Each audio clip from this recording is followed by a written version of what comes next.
Então, nesse momento, Roca, passo a palavra para o Luiz Carlos Moraes, que é presidente da Anfávia. A palavra é sua, Luiz Carlos. Bom dia a todos. Eu queria agradecer o convite, Dr. Manuel, professor Roca. Interessante a apresentação. Eu concordo 100% com a sua análise, professor Roca, em todas as dimensões que o senhor falou. Então, nós vamos falar um pouquinho sobre a indústria e eu vou reforçar alguns aspectos que o senhor comentou. Eu agradeço mais uma vez o convite, né? Meu nome é Luiz Carlos Moraes, eu sou presidente da Anfávia, estou completando 2 anos de mandato, trabalho no setor automotivo há mais de 40 anos, né?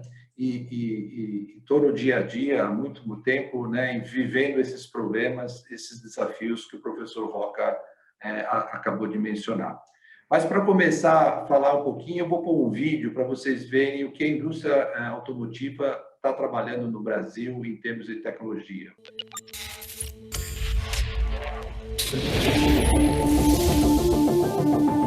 Jamais na história, os carros vendidos no Brasil evoluíram tanto em termos de segurança quanto em respeito ao meio ambiente.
objetivo desse pequeno vídeo é mostrar para os senhores o que a indústria automobilística no Brasil está desenvolvendo, trazendo para o consumidor, para o transportador de cargas, para o transportador de passageiros, em termos de tecnologia.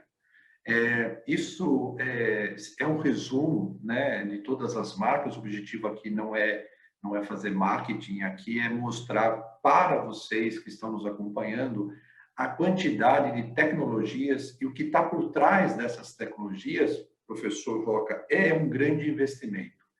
A indústria automobilística está passando pela sua maior transformação em termos de tecnologia. O que nós vamos ver no setor automobilístico no mundo, e nós, como Anfávia, queremos atrair esses investimentos para o Brasil, são investimentos da transformação. Nós estamos trabalhando muito na conectividade, a conectividade para o automóvel, que traz itens de segurança para tentar evitar acidentes, como entretenimento, como facilitação de serviços, a conectividade no transporte de cargas, porque as frotas podem ser monitoradas 24 horas por dia, 7 dias por semana, para manutenção preventiva, preditiva, monitoramento dos motoristas, redução de consumo, redução de emissões. A mesma se aplica para ônibus, né? A conectividade no campo com as grandes máquinas colheitadeiras, que vocês têm visto o empenho e o resultado disso para a economia no país. Outra dimensão que nós estamos investindo bastante também é nos veículos autônomos, começando no primeiro momento em veículos comerciais. No campo já tem muito testes que nós estamos fazendo aqui no Brasil para veículos autônomos, para máquinas agrícolas, para caminhões em condições severas de aplicação, ou na mineração, e inclusive já testes no nível 3 ou até no nível 4 de conectividade e autonomia, de veículos autônomos. Nós estamos tendo outro pilar, que é a questão de serviços. A indústria automobilística está entrando numa área de compartilhamento de veículos através da conectividade. Nós vamos poder oferecer outras dimensões, outras áreas de atuação de serviços, né? E a última dimensão é a eletrificação, que de alguma forma virá para o Brasil, numa velocidade talvez diferente dos outros, mas está vindo para o Brasil. Para fazer isso, vocês estão vendo um slide aqui, a quantidade de empresas que estão no Brasil, né, nessas automóveis comerciais leves, caminhões, ônibus, máquinas rodoviárias e máquinas agrícolas. E no próximo slide, eu queria mostrar a dimensão da indústria automobilística no Brasil. Esse é o setor automotivo no Brasil. Nós temos 25 associadas, mais de 60 fábricas, uma capacidade instalada aproximadamente, antes da decisão da Ford, né, de 5 milhões de veículos ano, é o número estimado, com impacto no PIB de 18%, um ranking de 9, é o nono país em termos de produção. Infelizmente, após a pandemia, a gente foi afetado. A nossa indústria, o próprio BNDES trabalha com um indicador que, para cada empregado no setor automobilístico, a gente gera de 9 a 10 em toda a cadeia de produtos, serviços ao redor das fábricas. Então, a gente imagina que a gente tem uma capacidade direta ou indireta de gerar 1,3 milhão de empregos, né? O faturamento líquido de 2019, 234, a gente imagina que isso deve ter caído, a gente está consolidando os números para 2020, por conta da pandemia, deve ter caído ao redor de 25% a 30%, e a gente tem uma capacidade enorme de geração de tributos, porque a nossa cadeia é muito tributada. No mapa, vocês podem ver a distribuição da indústria automobilística brasileira. Quem conhece a história, começou no ABC, e hoje ela está descentralizada em diversos estados, em diversas regiões do país. E aqui estão todas as marcas e fábricas, né, que temos aqui, incluindo as do setor de máquinas agrícolas e máquinas rodoviárias. Agora, indo na direção que o professor indicou, o professor Roca, eu vou trazer uma situação da conjuntura do setor, no próximo, e depois eu falo um pouquinho de Custo Brasil, que isso também, de certa forma, o senhor mencionou a sua apresentação. Nós pegamos aqui quantos veículos foram emplacados ou vendidos no mercado brasileiro desde 2010, e o senhor vê que nós chegamos a produzir e vender 3,8 milhões de veículos. Aqui, nesse momento, a gente era o quarto maior mercado do mundo. O senhor lembra, professor Roca, e demais professores, doutores em economia aqui que nos assistem, a gente estava, nesse momento, com um crescimento do PIB bom, né? 7, 7,5%. Aí já começamos a entrar na fase difícil, que foi a queda, a redução do crescimento no Brasil em 13, 14, e enfrentando a grande crise e com quedas do PIB de 3 a 3,5% em 2015, em 2016. E aí o tombo no setor automobilístico foi muito grande, né? E aí aumentou a nossa capacidade ociosa e a gente atingiu o patamar muito baixo de 2.050.000 veículos produzidos e vendidos no Brasil. A nossa exportação, a gente aqui queria destacar, é ainda muito baixa, e eu vou falar um pouco mais sobre ela. Também afetou substancialmente, né, por conta das dificuldades do Brasil, do custo do Brasil. Bom, em 2017, com a mudança de governo, com uma visão de retomada do crescimento, em 2017 o PIB cresceu cerca de 1 e pouco, 2018 mais 1,2, 1,3, 2019, gradativamente a indústria automobilística voltou e chegou ao final de 2019 com 2.800.000 aproximadamente veículos vendidos. Aqui, veículos incluem caminhões, ônibus, comerciais leves e automóveis, todo o portfólio de produtos que nós mostramos para os senhores. A indústria automobilística, antes desse ciclo, né, antes da pandemia, a gente tinha terminado um ciclo de 40 bilhões de investimentos aproximadamente. A indústria automobilística tem um ciclo de investimentos, não necessariamente em fazer novas fábricas, aumentar a capacidade, mas tem um ciclo de investimento, doutores, em produto e tecnologia. Um produto, um automóvel, depende da montadora, ele fica em 5, 6 anos de vida, né, no mercado, depois você lança novos modelos com novas tecnologias, etc.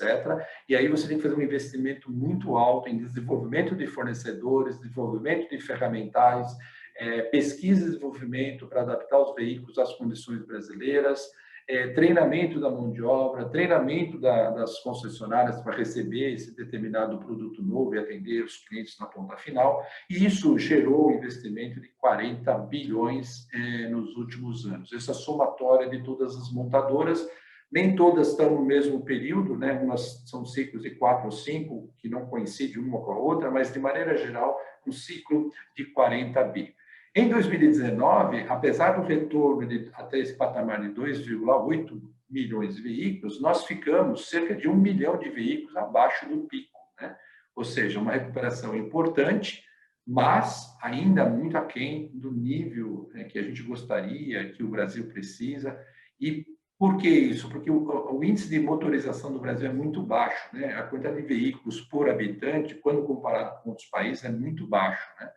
Bom, entramos em 2020 imaginando chegar a 3 milhões e 50.000 veículos vendidos, porque a gente imaginava 2020, sem pandemia, o PIB cresceria de 2, 2,5 a 3, imaginando que as reformas, apesar de alguns atrasos, poderiam avançar de alguma forma, quando em março do ano passado nós fomos impactados duramente pela pandemia, o país todo sofreu, mas no nosso setor o impacto foi na veia, a gente brinca, né?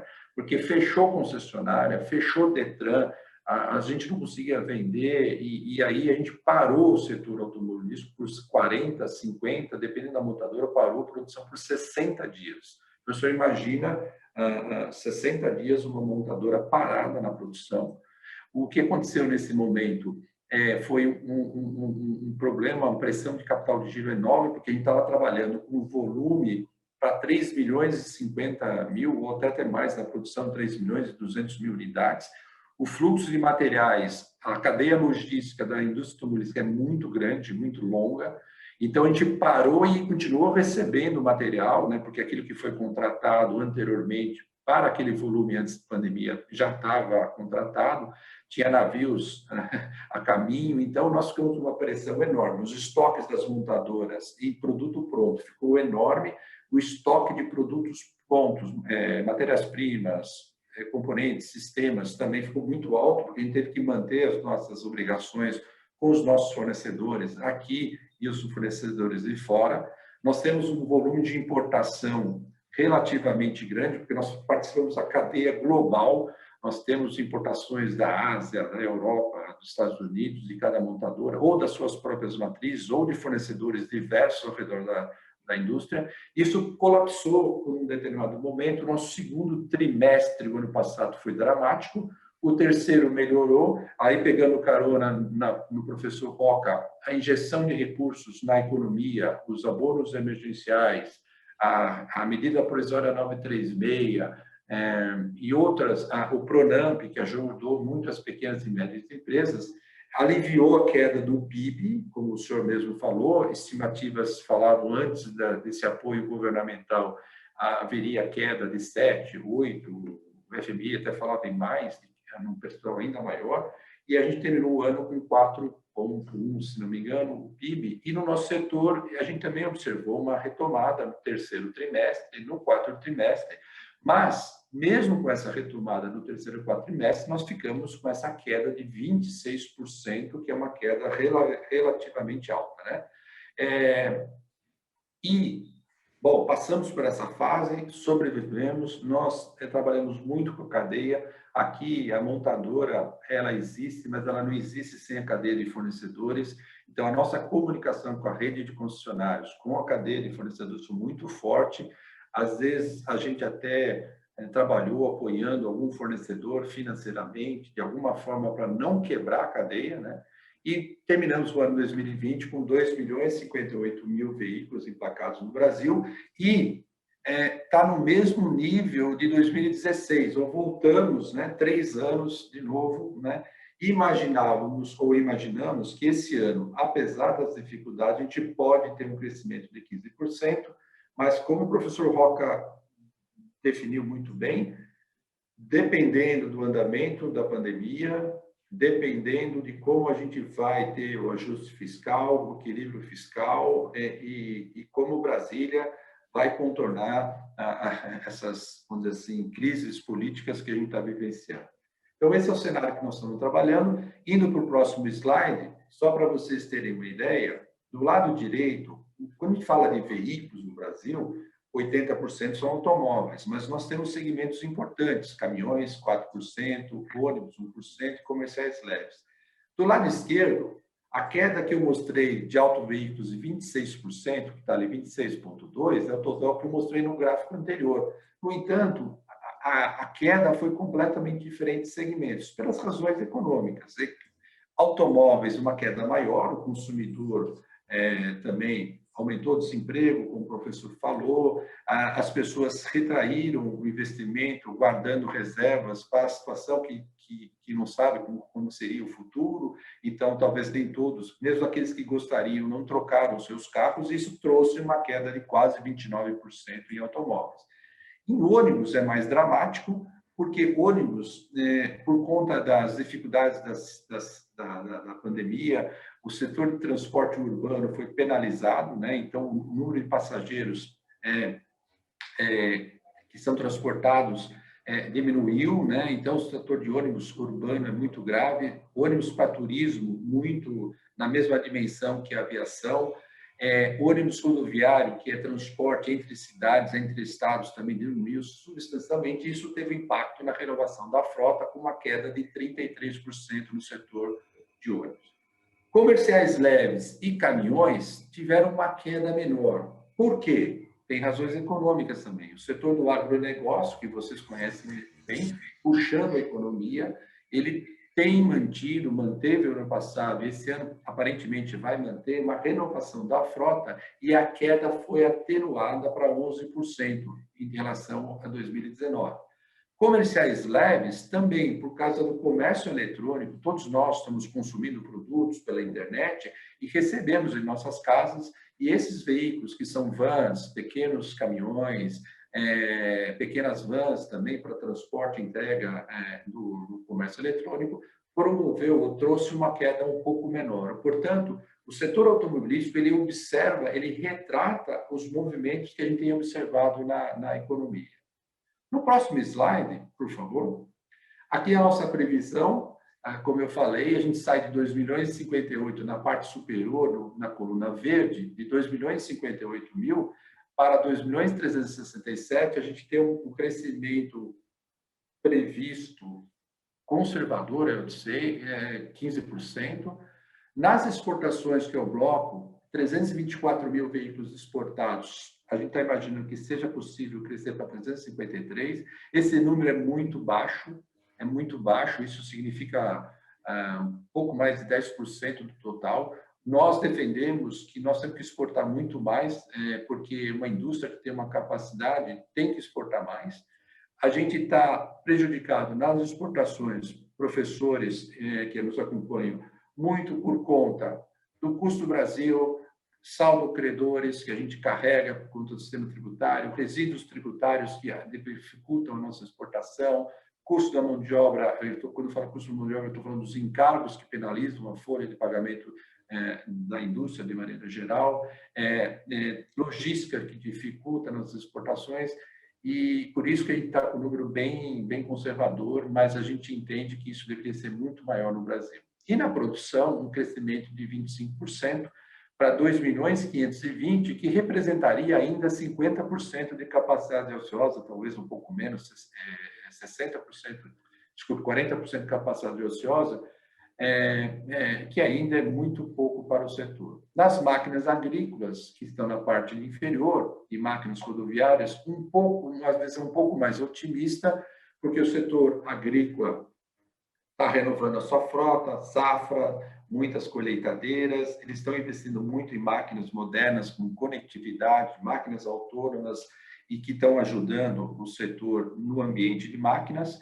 E na parte de máquinas rodoviárias, um crescimento de 22%, 6.500 máquinas seria a nossa projeção para esse ano, por conta de alguns investimentos em infraestrutura que podem ajudar o setor de máquinas rodoviárias. No próximo slide, aqui como é que começa o ano 2021, a coluna azul é o emplacamento diário, nós monitoramos o setor diariamente às 6 da manhã, às 6:30 da manhã, eu sei quanto foi emplacado no dia anterior. Então, vocês podem ver na coluna azul, o ano de 2019 girava em 11.200, 11.700, terminando novembro, dezembro, com 12.000, 13.000 veículos vendidos, emplacados no Brasil, diariamente.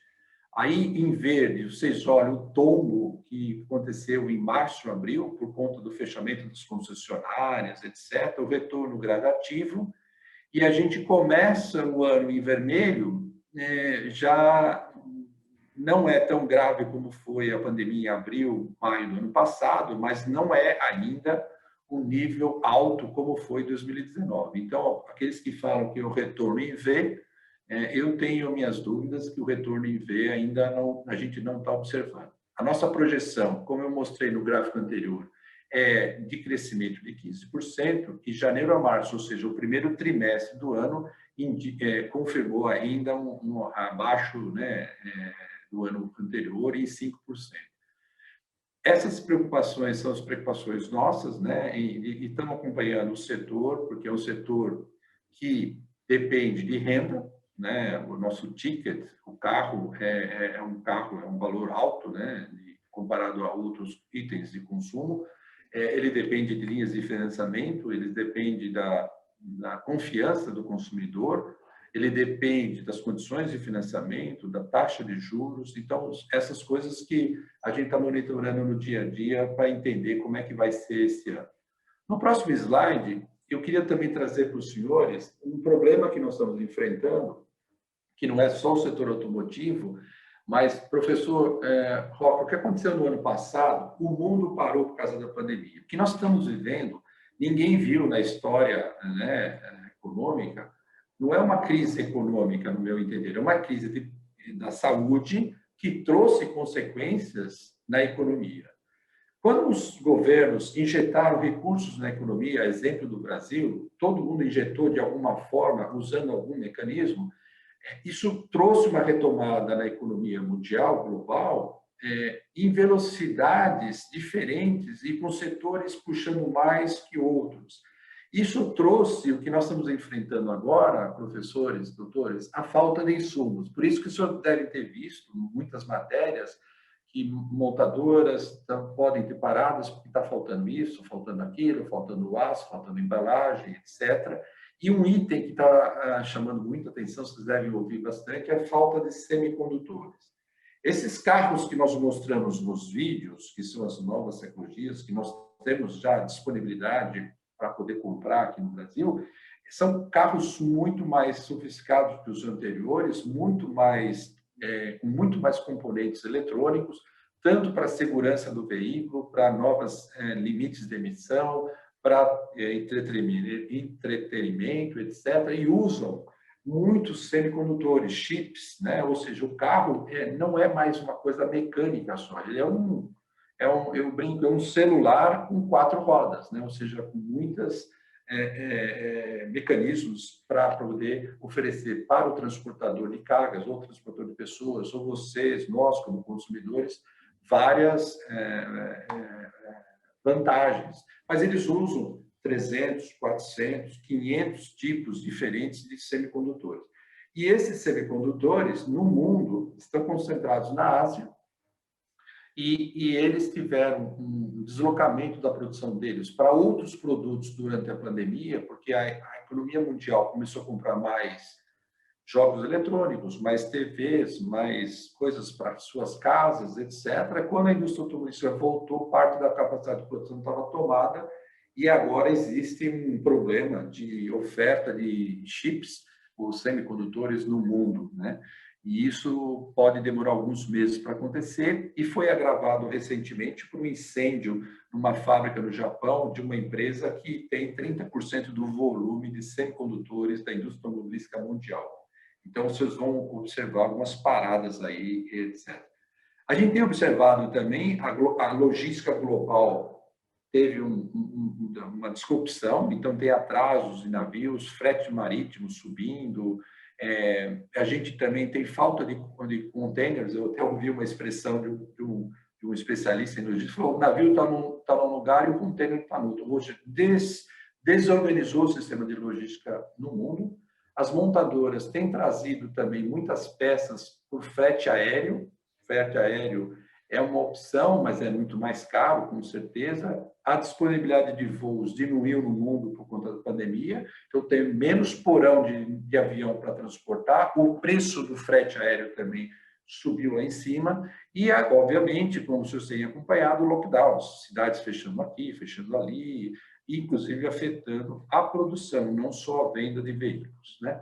No próximo slide, só para completar o cenário, a consequência disso é a pressão sobre custos. Isso não está no nosso controle. Aqui são todos dados públicos, ou do IBGE, ou de fontes que estão aqui mencionadas. Aço subiu absurdamente, resinas e plásticos de maneira geral, pneus, alumínio, frete aéreo, como eu falei, frete marítimo, container, câmbio. O câmbio é um outro problema, porque como nós temos muitos componentes importados, isso afeta ou a montadora ou o fornecedor direto, e isso traz esses aumentos de preços que os senhores têm observados e que, na minha visão, tem limite, né? O consumidor não tem renda para absorver tudo isso. Então, o desafio da indústria é continuar, tentar administrar todas essas inseguranças. E, para terminar, vamos dizer assim, essa é a visão que eu tenho, eu estou sendo muito sincero. Tem uma neblina ainda que a gente não consegue visualizar como vai terminar o ano. Como eu indiquei para os senhores, um crescimento de 15% em relação ao ano passado, que é uma base muito baixa, mas a gente tem muitas dúvidas, né? Aí estou falando no curto prazo, que é a questão fiscal, como o professor falou, essa tem uma preocupação. Nós somos empresas globais, as nossas matrizes estão olhando para o Brasil, se o Brasil não vai perder o controle da questão fiscal. O ministro Paulo Guedes, a gente tem bastante contato com ele, está lá brigando para tentar controlar o orçamento, etc., etc. Os senhores sabem disso.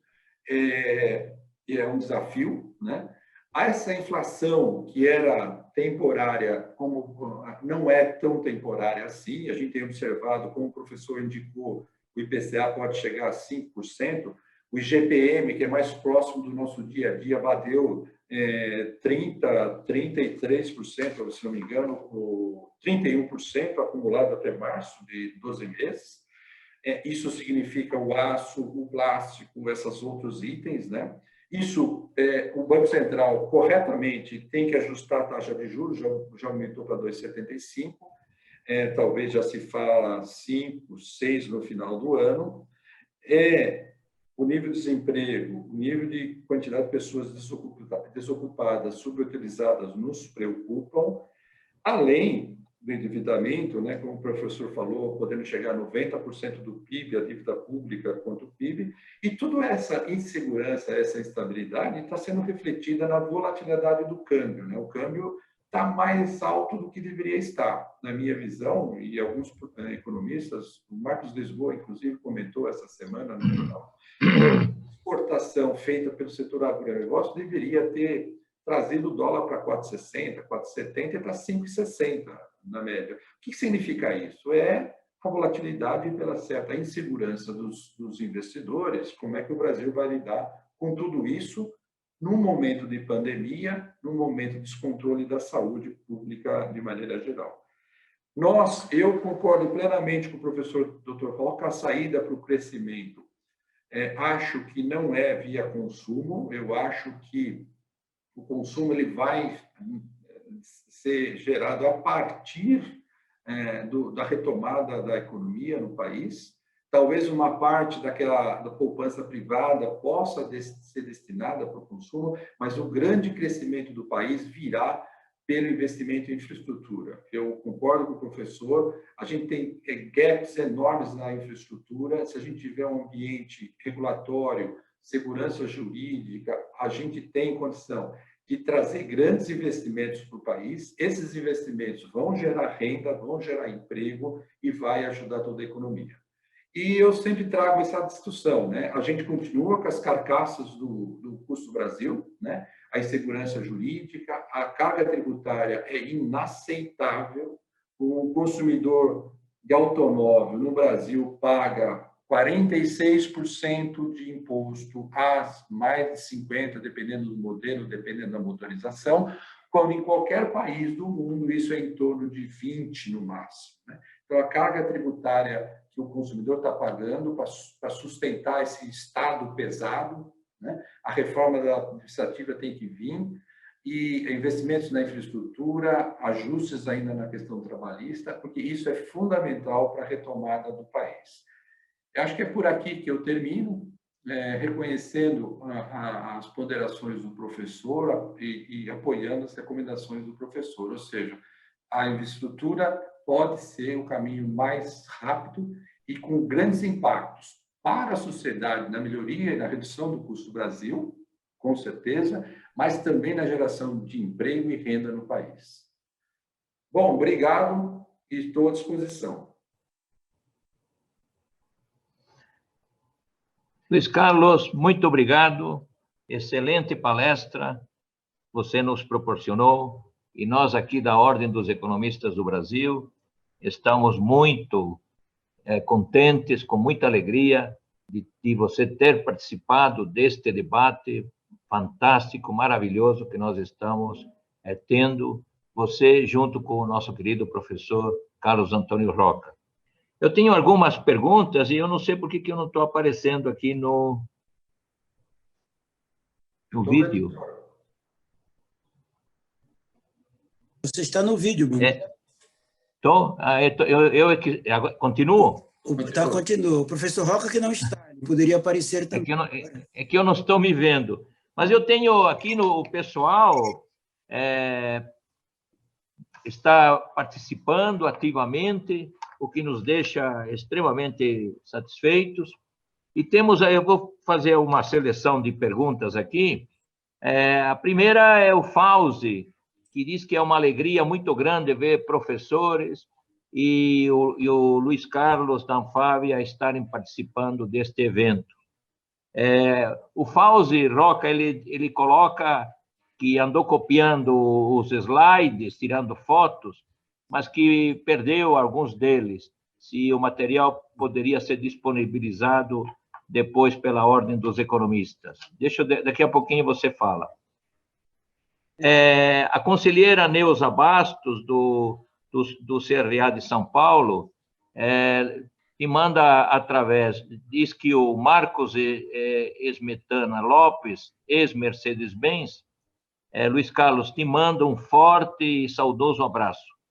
Tá bom, E temos algumas perguntas aqui.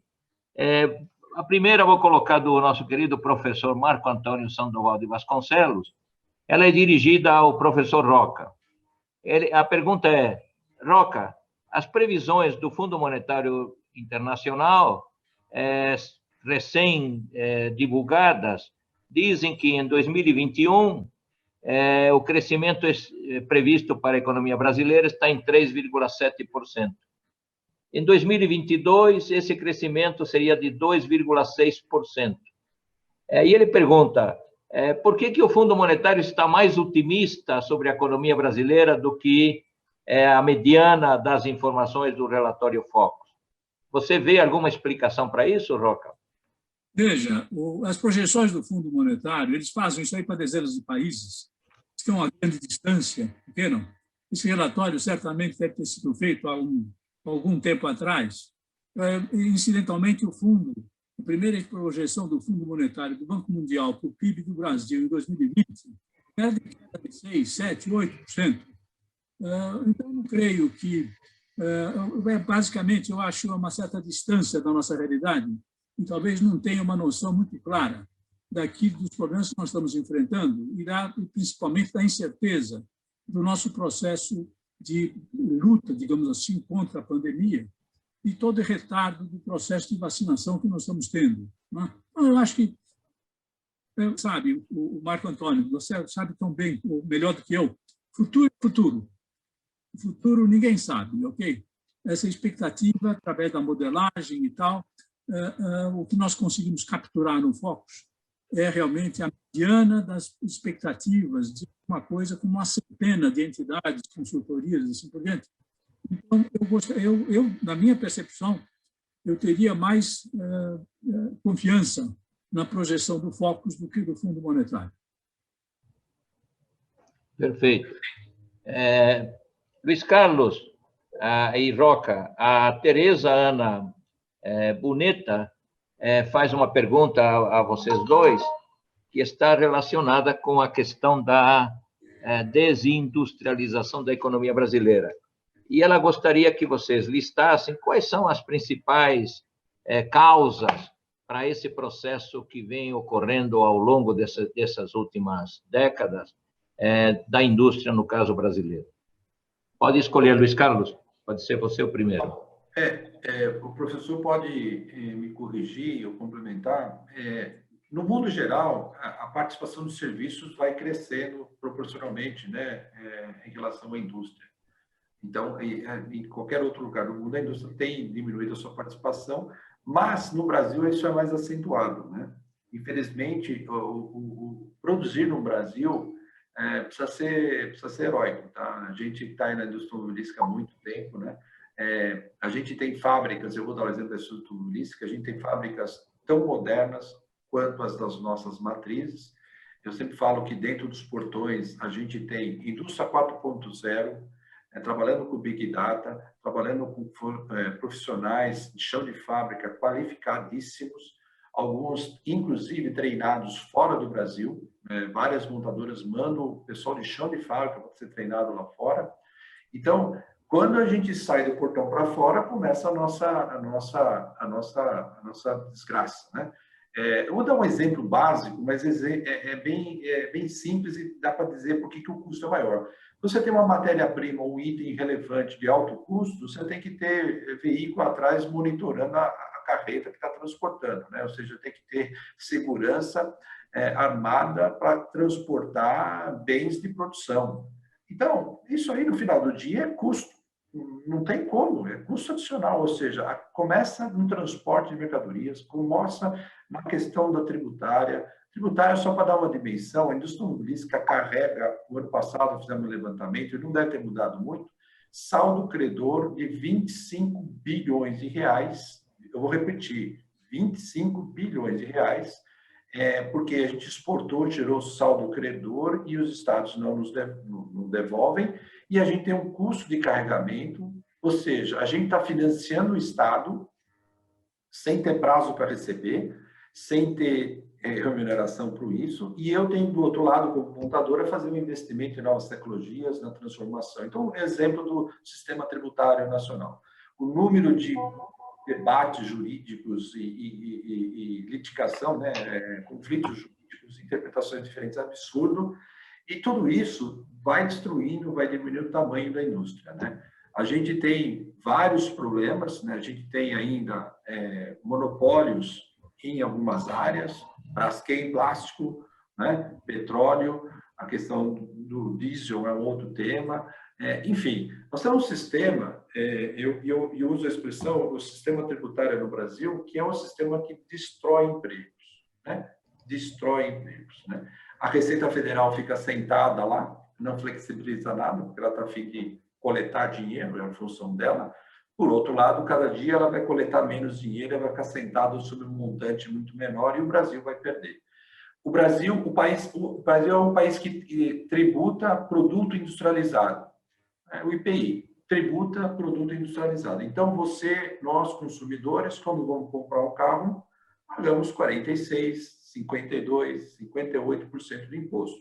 Se você pegar o ICMS, e São Paulo aumentou de 12% para 13,3%, agora, a partir de abril, para 14,5% de ICMS sobre automóvel, PIS/COFINS 11,6%, IPI vai de 11% a 25%, aí tem o total. Se você for comprar o carro, você paga 4% de IPVA, que é muito alto também. Se você financiar o carro, você paga o IPVA, o IOF sobre o financiamento do carro, que é uma alíquota muito importante. Se você fizer o seguro do carro, você paga o IOF sobre o seguro do carro. Então, o consumidor, quando ele compra o carro, ele compra mais de 50% em imposto para sustentar essa estrutura do poder público, que muitas vezes é ineficiente e não oferece os serviços adequados para a sociedade. Eu estou dando o exemplo do setor automotivo, que é o setor que eu tenho os números mais fáceis na minha cabeça. Mas todo o setor industrial carrega essa carga tributária, uns mais, uns menos,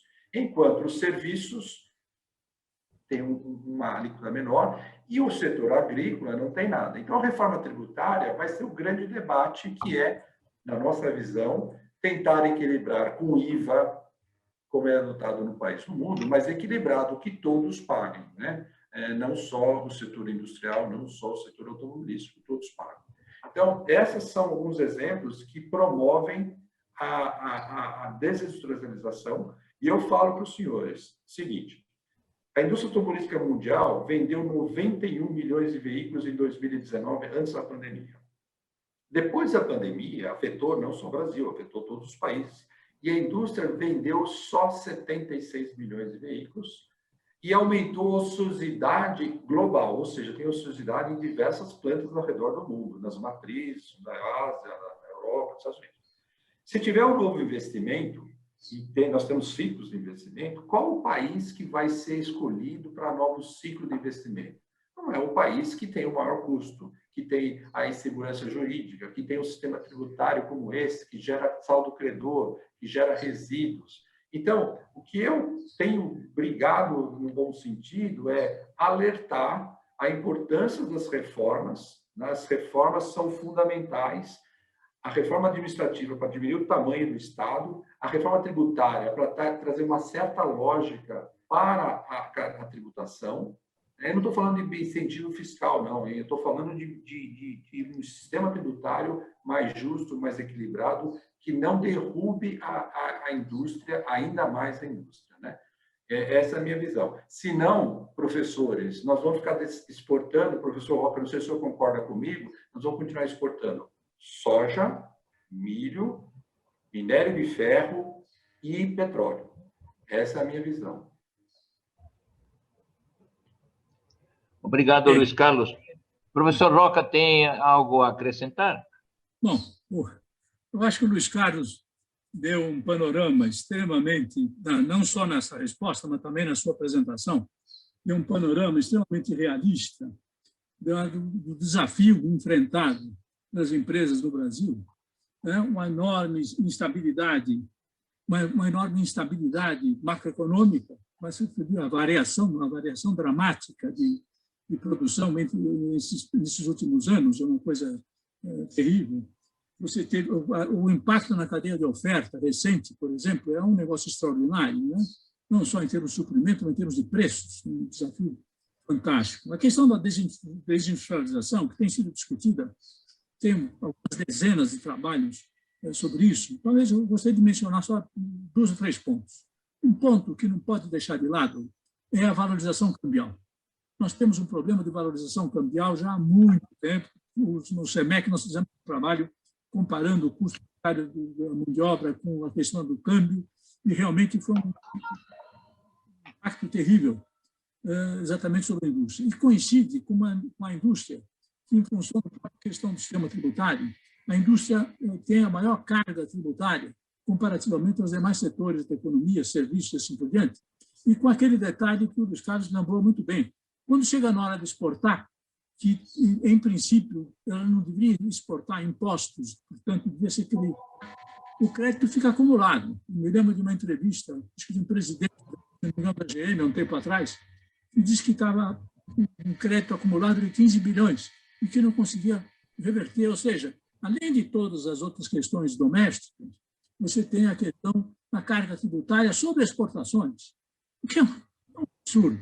É um absurdo. E tem um componente aí, se me permite falar, também aquela questão da economia fechada acaba afetando esse quadro todo, porque você acaba, eventualmente, buscando, ou de algum modo forçando uma autossuficiência, inclusive em que, eventualmente, você não tem condição de escala, ou condições para competir. Não é isso, não? E a questão da escala afeta não só a indústria, afeta a indústria como um todo.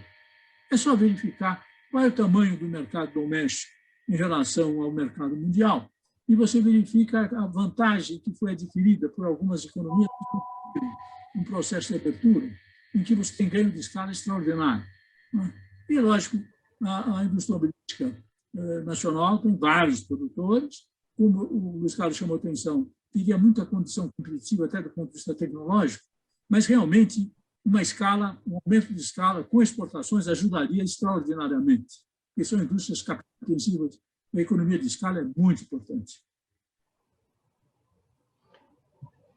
Eu vou pedir um segundinho aí de pausa para os palestrantes. Temos mais algumas perguntas antes de terminar nosso programa, mas nesse momento quero que os nossos patrocinadores, a WebCIA e a Tamer Marketing, passem os seus respectivos vídeos.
Bom, vamos dar continuidade,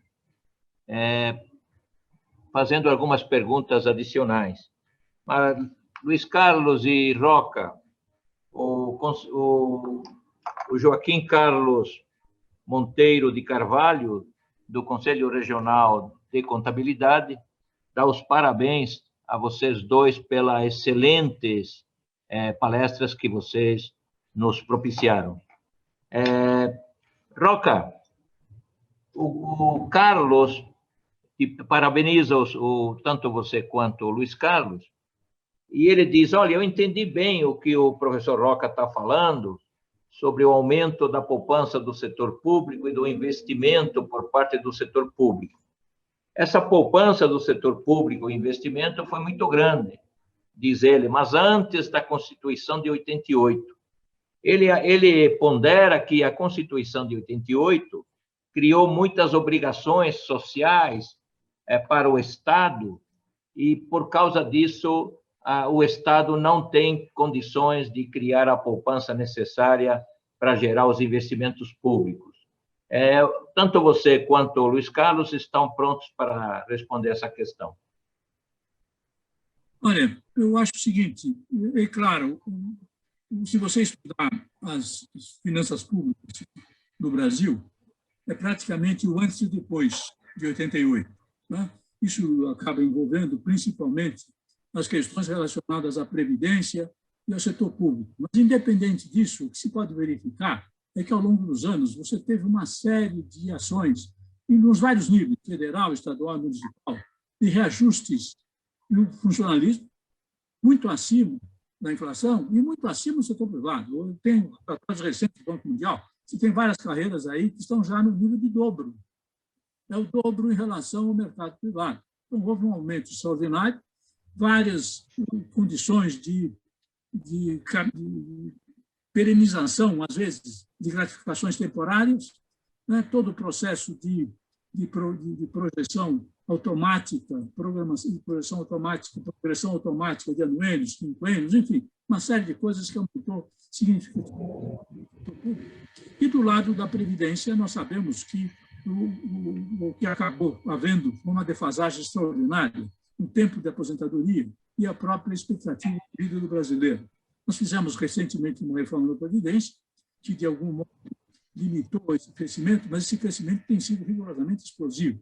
Não se pega, digamos, o gasto de previdência no Brasil, comparativamente a países da Europa, que tem uma idade média, uma idade muito mais avançada da população, você vê que não é um ponto fora da curva. Um ponto fora da curva, com 12%, 13% do PIB, certo? E países de distribuição semelhante, com coisas da ordem de 7% ou 8% do PIB. Houve um esforço grande já na reforma da Previdência, que, surpreendentemente, não foi seguida uma boa parte dos estados e muitos dos municípios. Significa que nós estamos ainda uma bomba da Previdência caminhando a passos largos em vários estados e municípios, eventualmente na expectativa de que a União mais adiante vai socorrê-los. Mas essa é uma postura rigorosamente irresponsável e insustentável. Então, se você teve nesse período um avanço digamos assim, de direitos esses que estão absolutamente protegidos na Constituição, inflexíveis, e eu acho que já se fez um avanço parcial na última reforma da Previdência, mas tudo indica que nós vamos ter que voltar a esse assunto muito rapidamente, porque a coisa continua crescendo além da capacidade do Estado. Em complemento... Luiz Carlos, Em complemento Luiz Carlos, há uma pergunta aqui. Vou dirigir a você. O que falta ao Brasil para que o país faça parte da cadeia global de valor? Bom, no setor automobilístico, nós já fazemos parte da cadeia global, né? Nós, para dar uma ordem de grandeza, na média, 30% até 40% do que nós produzimos, a gente traz coisas importadas, né? Essas novas tecnologias que eu mostrei nesses veículos, muita coisa é importada, a gente faz parte da cadeia global, mas na importação, nas exportações, a gente vamos dizer assim, muito tímida a nossa participação, não pelo produto, pela fábrica, pela nossa produção, mas pelas aquelas dificuldades que eu comentei e o professor Roca reforçou. Eu posso dizer para os senhores, acima de 20% da minha produção, se eu exportar, eu já gero saldo credor. Então, o que é muito pouco. Uma indústria forte e global, do lado das vendas, a gente devia estar exportando 40%, 50%, 60% da nossa produção, né? E poderia ser possível aumentar o volume, gerar mais negócios, mais renda, mais emprego, etc. Então, é muito difícil exportar. Exportar o pessoal do agronegócio exporta porque eles não têm problema de saldo credor. É simples assim. Eles exportam porque eles estão com preço bom da commodity, dólar favorável, uma demanda lá fora muito boa e não tem que tomar crédito, né? E tem financiamento do outro lado, né? Só para deixar bem claro. Agora, quem é da indústria de transformação tem essas dificuldades, E só complemento que o professor falou do capacidade do Estado de fazer investimento. Professor, eu vi um número com o ministro Tarcísio, que é um bom ministro da infraestrutura, mas ele tem na mão dele, disponível para a infraestrutura, no máximo 10 bi de reais ano, né? É tímido demais, né? Talvez esse ano, talvez chegue a 12 bi. E o que eu vi com ele falou, não, eu estou tentando terminar obras que tinham sido iniciadas em governos anteriores, então estou terminando 50 quilômetros aqui, 30 quilômetros ali, fazendo uma ponte que está parada, etc. Mas a capacidade do poder público fazer grandes investimentos em infraestrutura, como o professor bem recomendou, é muito limitada pelo orçamento, pelo esse gasto enorme, como o senhor falou, na Previdência, aumentos salariais exagerados para o servidor público, etc. Então, a única forma de aumentar investimento no Brasil é pelo setor privado, na minha visão, com PPIs, etc., mas com o regulatório seguro, com a segurança jurídica adequada para a gente poder dar retorno para o investidor, que vai tomar um risco de 20 anos, 30 anos, dependendo da obra. Uma dúvida. Veja, é claro que o que acontece, o nosso drama fiscal, é o que tem sido o conjunto das chamadas despesas obrigatórias, está batendo 94%, 95% e não parou de crescer e continua crescendo em relação ao orçamento. E como a coisa mais, digamos assim, que dá para flexibilizar em termos de despesa discricionária, acaba sendo o investimento. Então, a capacidade de investimento hoje é extremamente limitada e é realmente um ponto extremamente negativo do ponto de vista de crescimento econômico. Porque, por mais que a gente enxergue oportunidades de participação do investimento privado em infraestrutura, é claro que nem todos os projetos de infraestrutura têm condições de competir em termos de projeto privado. Por outro lado, nas PPPs, as participações público-privadas, você tem que dispor também de recursos públicos. Então, quer dizer, não dá para você realmente caminhar e ter a expectativa de partir para um padrão de crescimento econômico como nós precisamos, com essa incapacidade do Estado de realizar investimentos. Não podemos esquecer também, só para concluir, o último número que eu me lembro, no total a poupança do setor privado tem estado, na média, em torno de 20% do PIB. Nos últimos anos, a despoupança do setor público é da ordem de 6%. Ou seja, a poupança interna acaba sendo apenas 14%. Como você tem, evidentemente, um espaço limitado para complementar com poupança externa, é evidente que isso acaba sendo uma limitação dramática à própria aceleração do crescimento econômico e do financiamento de investimentos.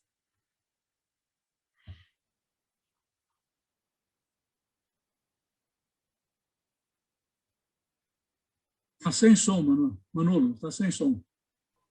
É verdade, estou sem som aqui. Estamos chegando ao fim da nossa programação. Temos uma tentativa de pergunta, mas que não estou conseguindo encontrar a pergunta, do senhor vice-cônsul dos Estados Unidos da América, o senhor Lucas Lung, mas não consegui receber a pergunta ainda, e, nesse sentido, peço desculpas a ele, e passo a palavra a cada um de vocês, palestrantes, para as considerações finais. Luiz Carlos. Bom, eu queria mais uma vez agradecer, participar desse fórum de debate com o professor Roca, com você, doutor Manuel. Acho que é muito bom a gente participar desse debate, porque a gente traz a realidade do setor automotivo, que é uma grande indústria, para exemplificar muitos pontos que o professor Roca destacou. Eu tentei linkar, na medida do possível, aquilo que o professor Roca destacou. Acho que nós, economistas, e aí eu me incluo, nós temos que tocar tambor para alertar, porque nós sabemos e conseguimos visualizar, conseguimos fazer simulações, tocar tambor no sentido de sensibilizar o executivo e também o Congresso da importância das reformas, dessas coisas que nós precisamos realmente implantar no curtíssimo prazo. Eu até dei uma entrevista quarta-feira alertando isso, né? Nós estamos passando por uma pandemia, num momento muito gravíssimo, o aumento do desemprego é muito forte, a gente vai perceber nos próximos meses a quantidade de desassistidos, desempregados. O professor Roca deve dar perto, juntando tudo, deve dar perto de 30, 40 milhões de brasileiros numa situação muito desesperadora. Isso tem impactos sociais enormes, né? E a gente tem que cuidar dos brasileiros, né? A gente tem que cuidar dos brasileiros. A gente não pode deixar nenhum brasileiro para trás. Eu sempre falo isso, usando até uma palavra de um político que falou que nós não vamos deixar, mas nós estamos deixando os brasileiros para trás. Isso tem um impacto na educação, como o professor falou, isso tem impacto na industrialização, isso tem impactos dramáticos na sociedade. Então, nós, economistas, temos um papel importantíssimo de fazer barulho com nossos tambores no sentido positivo, de contribuir com o debate e sensibilizar o Congresso, principalmente, os governantes também, da urgência e da necessidade. E aí eu estou falando como cidadão, eu não estou falando como líder da indústria automobilística, estou falando como cidadão. Quando eu fui convidado, eu achei que era um fórum também para dividir experiências, dividir coisas que nós estamos enfrentando, para a gente aumentar a comunicação na sociedade brasileira, e economistas têm um papel fundamental, porque nós, economistas, conversamos muito entre nós, etc. A gente precisa fazer uma cadeia do bem, no sentido de trazer e definir e priorizar o que é mais importante para o país. Mais uma vez, obrigado. Foi um prazer enorme, doutor Manuel, professor Roca, participar com o senhor. Eu agradeço o convite e a Anfávia está sempre à disposição. Bom, a Ordem dos Economistas do Brasil agradece muito a sua participação, Luiz Carlos. Com a palavra, o professor Roca, para suas considerações finais. Bom, é claro, subscrevo integralmente as observações do Luiz Carlos.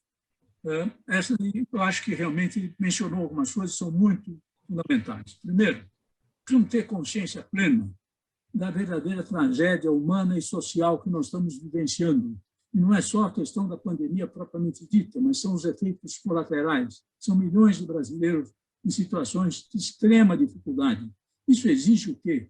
Exige realmente agregar um senso de urgência nas ações necessárias, Nós sabemos que aí não estamos referindo apenas às ações emergenciais, que são indispensáveis, não há o que fazer.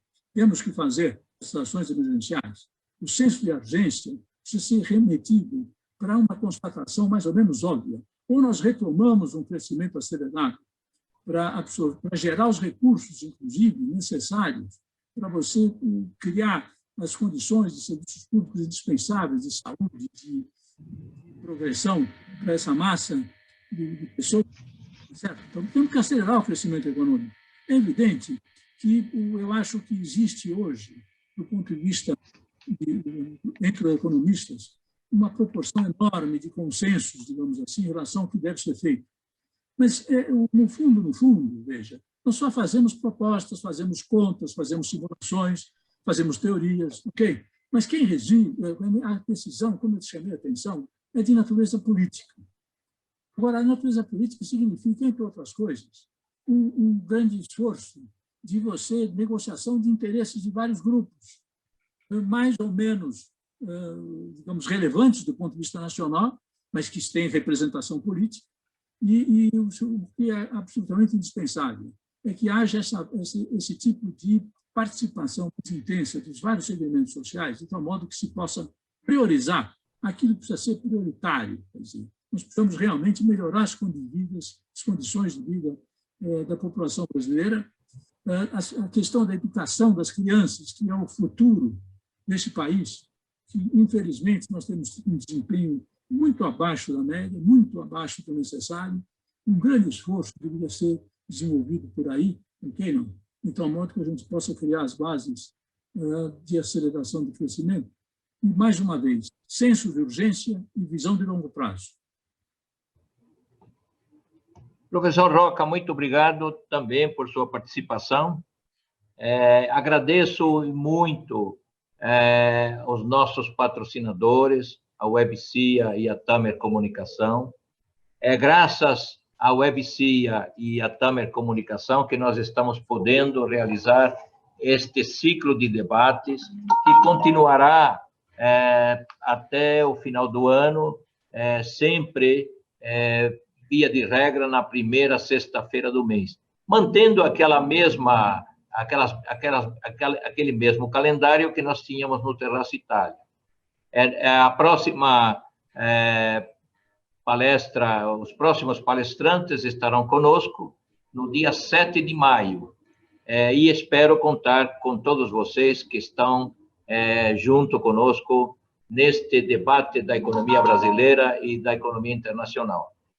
Aguardo vocês no dia 7 de maio e agradeço, digo mais uma vez, é muita alegria ter recebido o Luiz Carlos e o professor Roca neste primeiro evento da Ordem dos Economistas do Brasil, neste ano de 2021. Boa tarde a todos, bom almoço, bom fim de semana e se cuidem. Se cuidem porque o terrível vírus está aí à nossa espreita.